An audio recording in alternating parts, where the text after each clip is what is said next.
America ও ইরানের উত্তেজনার মধ্যে এই রাশিয়ার প্রেসিডেন্ট ভ্লাদিমির পুতিন দুর্দান্ত একটা চাল দিয়েছে এবং আমার কাছে কেন জানি মনে হচ্ছে তার এই দূরদর্শী চালটা এটা কাজে লাগলে লাগতেও পারে।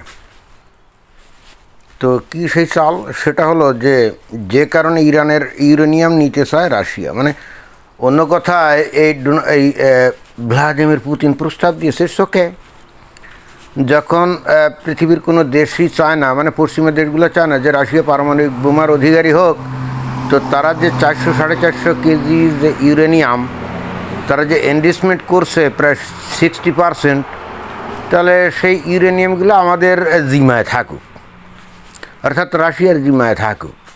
তো তাই যদি হয় তাহলে ইরানের পারমাণবিক অস্ত্র তৈরির সম্ভাবনা একেবারে অনেক কমে গেল, তাই না? কারণ হচ্ছে যে এখন যদি কোনো চুক্তি টুক্তি হয় এরপরে ভিত্তি করে, তাহলে তো অবশ্যই ইরানের যে বিভিন্ন পারমাণবিক যে ফ্যাসিলিটিগুলো আছে সেখানে ইন্টারন্যাশনাল যে ওই যে পারমাণবিক পর্যবেক্ষক দল আছে না, কি জানি নাম, তারা তো নিয়মিত এই সমস্ত জায়গা মানে পর্যবেক্ষণ করবে। এবং বেসিক্যালি এই প্রস্তাবটা এই ভ্লাদিমির পুতিন দিয়েছে অনেক সূক্ষ্ম কৌশল ব্যবহার করে। এখানে একটা জিনিস বুঝতে হবে যে এই ইরান পারমাণবিক অস্ত্র প্রাথমিকভাবে উৎপাদন করতে চায় ইসরায়েলকে ধ্বংস করার জন্য। এখন এই ইসরায়েল যদি ধ্বংস হয়, মানে ইসরায়েলের ওপরে যদি এই পারমাণবিক বোমা কোনোভাবে ইরান মারতে পারে, তাহলে ইসরায়েলের লক্ষ লক্ষ লোক মারা যাবে না? মারা যাবে তো, কারণ ইসরায়েল একটা ছোট্ট দেশ এবং ছোট্ট দেশের মধ্যে জনঘনত্ব অনেক বেশি। ফলে একটা বোমাও যদি ওখানে মারা হয় তাহলেও কিন্তু লক্ষ লক্ষ লোক মারা যাবে, এটা কিন্তু কোনো সন্দেহ নাই। কিন্তু এইখানে আসল খেলাটা সেটা কি? সেটা হলো, আপনারা অনেকেই জানেন যে এই ইসরায়েলে যে নাগরিক মানে ইহুদিরা আছে, এদের একটা বিরাট অংশ কিন্তু রুশ বংশোদ্ভূত। ওই 1948 সালে যখন ইসরায়েল স্বাধীনতা ঘোষণা করে তার আগ থেকে এবং তার পরে হাজার হাজার না লক্ষ লক্ষ এই রুশ ইহুদি তারা জাহাজে করে বা বিভিন্ন কায়দায় কিন্তু এই ইসরায়েলে এসে হাজির হয় এবং এখনও কিন্তু হাজির হয়। আর এদিক দিয়ে রাশিয়ার প্রেসিডেন্ট ভ্লাদিমির পুতিন কিন্তু তার রাশিয়ান বংশোদ্ভূত লোকের প্রতি তার ভীষণ একটা সফট কর্নার, তা সে ইহুদি হোক আর যাই হোক।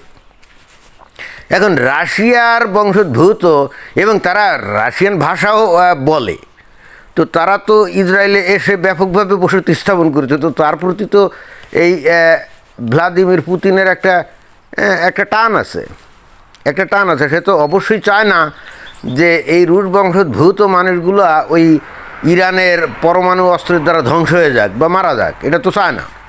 খেয়াল করতে হবে এই যে ইউক্রেন এবং রাশিয়ার যে যুদ্ধ চলছে, এখানেও কিন্তু ওই ঘটনা ওই রকমই। ওই যে দোনেস্ক এবং লুহানেস্ক ওই অঞ্চলে কিন্তু সিংহভাগ লোকজন কিন্তু রুশ বংশোদ্ভূত। তো রুশ বংশোদ্ভূত যদি হয়েও থাকে, ওই যে জেলেনস্কির সরকারের আমলে ওখানে আজব বাহিনী না কি একটা ছিল না, মনে আছে আপনাদের যুদ্ধের প্রথম দিকে? ওই আজব বাহিনী তারা কী করতো, ওই রুশ বংশোদ্ভূত ওই ইউক্রেনীয় নাগরিকদেরকে নানাভাবে হয়রানি করতো, তাদেরকে যখন তখন ধরে নিয়ে গুম করে দিত, এরকম অনেক ঘটনা ছিল। এবং ওই ভ্লাদিমির পুতিন যখন ইউক্রেন আক্রমণ করে তখন কিন্তু বলছিল যে আমরা এই দোনেস্ক এবং লুহানস্কের রুশভাষী জনগণকে রক্ষার জন্যই আমরা এই অভিযান চালাচ্ছি। এবং অতঃপর আমরা যেটা দেখলাম, এই দোনেস্ক এবং লুহানেস্ক দখল করে এই অঞ্চলটাকে কিন্তু রাশিয়ার সাথে অঙ্গীভূত করেছে। এখন যত কথাই বলা হোক না কেন, রাশিয়া কিন্তু এই অঞ্চল কোনোদিনও ছাড়বে না, কারণ ওই যে তাদের নিজের স্বজাতির প্রতি তাদের মায়া মহব্বত আছে। তো একই মায়া মহব্বত কিন্তু এই যে ইসরায়েলে যে রুশ বংশোদ্ভূত লোকজন আছে না, তাদের প্রতিও। তো এখন যেহেতু আমেরিকা এবং ইসরায়েল এরা তো দুইজনই দাবি করে বসছে, মানে কিছুদিন আগে ওই যে ইসলামাবাদে যে আলাপ আলোচনা হলো, সেখানে কিন্তু মেইন ফোকাসটাই ছিল যে ইরান কোনোভাবেই পারমাণবিক অস্ত্রের অধিকারী হতে পারবে না এবং সেই হেতু তাদের যে এনরিচড ইউরেনিয়াম এটা হস্তান্তর করতে হবে। তো ইরান তো এটা মানে নাই, ইরান কিন্তু এটা মানে নাই। আসলে মানে নাই তার কারণ হচ্ছে এটা কার কাছে হস্তান্তর করবে? আমেরিকার কাছে। ইরান তো এটা মানবে না।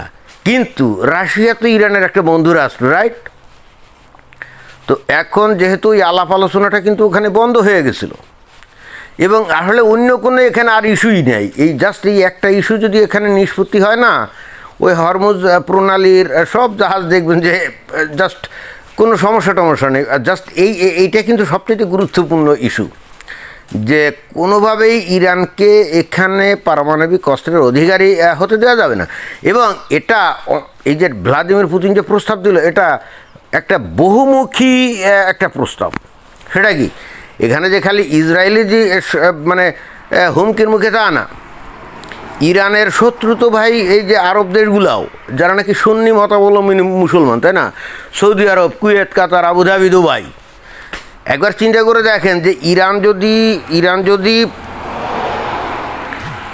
ইরান যদি পারমাণবিক অস্ত্রের মালিক হয়, তাহলে এই আরব দেশগুলোর প্রত্যেকটাই হন্যে হয়ে উঠবে, তারাও কিন্তু তখন পারমাণবিক অস্ত্রের মালিক হতে চাইবে। এবং এখানে আমেরিকা বাধা দিলেও কোনো কামে আসবে না। তখন এরা কি করবে জানেন? পাকিস্তানকে ব্যাপকভাবে টাকা পয়সা দিয়ে বলবে, ঠিক আছে, তোমাদের যে অস্ত্র আছে না পারমাণবিক বোমা, ওর কিছু আমাদেরকে দিয়ে দাও, মানে কিনে নেবে। একটা পারমাণবিক বোমার মনে করেন যে মূল্য মনে করেন যে $10 কোটি, ধরেন সে। তো এরা সেখানে 10 কোটির জায়গায় দেখা যাবে যে $50 কোটি অফার করবে পাকিস্তানকে, যে চোখে কোনো সমস্যা নেই, আমরা $50 কোটি করে দেবো, আমাদের 15-20টা করে পারমাণবিক অস্ত্র দাও। আর পাকিস্তানের তো টাকা দরকার, তারা বিক্রি করে দিবে, তারা কিন্তু এদের কাছে বিক্রি করে দিবে। সুতরাং গোটা মধ্যপ্রাচ্যে সব জায়গায় তখন এই পারমাণবিক অস্ত্রের ঝঞ্ঝানি শুরু হয়ে যাবে, তাই না? তো এইরকম একটা উত্তেজনা নিরসনের উপায় হিসাবে এই যে ভ্লাদিমির পুতিন যে প্রস্তাবটা দিয়েছে, সেটা কিন্তু দুর্দান্ত প্রস্তাব। এবং এই প্রস্তাবে আমার ধারণা ইরান রাজি হতে পারে। ইরান আমেরিকার কাছে অথবা অন্য কারো কাছে তাদের এই এনরিচড ইউরেনিয়াম দিবে না, কিন্তু রাশিয়াকে দিতে পারে। কারণ রাশিয়া তো হাজার হোক, রাশিয়া তো তাদের বন্ধু, তাই না? এবং এই যে কিছুদিন আগে যে এই আমেরিকার F-15 বিমান টিমান যে ধ্বংস হলো, এগুলো তো রাশিয়ার দেওয়া যে ওই যে কী জানি যে ম্যান প্যাড দিয়ে, অর্থাৎ ঘাড়ে রেখে যে করে হিট সিকিং যে মিসাইল, স্বল্প পাল্লার ঘাড়ে রেখে, ওইগুলো দিয়েই তো মারছিল। এগুলো তো চায়নার ছিল না, এগুলো ছিল তো রাশিয়ার। তো যাই হোক, আমার মনে হয় যে এটা একটা ভালো প্রস্তাব। ভ্লাদিমির পুতিন দুর্দান্ত একটা প্রস্তাব দিয়েছে, অর্থাৎ গ্রহণযোগ্য, ইরানের কাছে গ্রহণযোগ্য। আমেরিকানদেরকে না করতে পারে, কিন্তু রাশিয়ার প্রস্তাবকে তো তারা এইভাবে সরাসরি না করবে না। আবার কি ইন্টারেস্টিং ব্যাপার, এই ইরানের শত্রু হলো ইসরায়েল, আবার এই ইসরায়েলের প্রতি এই রাশিয়ার আবার সফট কর্নার, কারণ ওখানে রুশ বংশোদ্ভূত ইহুদিরা আছে, তাদেরকে তো ভ্লাদিমির পুতিন ছাড়তে পারে না। সুতরাং আমার কাছে মনে হয় যে এই একটা দুর্দান্ত প্রস্তাব ভ্লাদিমির পুতিন দিয়েছে, এবং আমার কাছে মনে হয় যে এইখানের এই যাবতীয় সমস্যা এই একটা প্রস্তাবের মধ্য দিয়ে সমাধান সম্ভব। অন্তত আমি এইবার কিন্তু আশার আলো দেখতে পাচ্ছি। ধন্যবাদ।